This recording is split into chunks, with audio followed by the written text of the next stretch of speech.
మహాశివరాత్రి ఉపవాసము జాగరణ రెండిటినీ కూడా చేసేటటువంటి తిథి. అందుకే ఆ రోజు తెల్లవారుజామున అంటే బ్రాహ్మీ ముహూర్తంలో నిద్రలేచి నిత్యకర్మానుష్ఠానం పూర్తి చేసుకుని చక్కగా పరమశివుణ్ణి విశేషమైనటువంటి ఆరాధన చేస్తారు, ఉపవాసం ఉంటారు.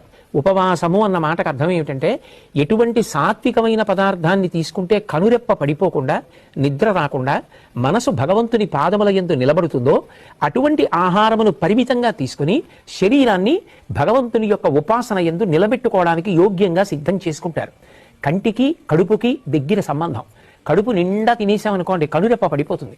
మనసు బాగా సత్వగుణంతో నిలబడాలి అంటే ఉపవాసము, భగవంతుడికి దగ్గరగా నిలబడాలి అంటే దానికి వీలైనటువంటి మార్గంలో సాత్వికమైనటువంటి ఆహారాన్ని పరిమితంగా తీసుకుంటారు.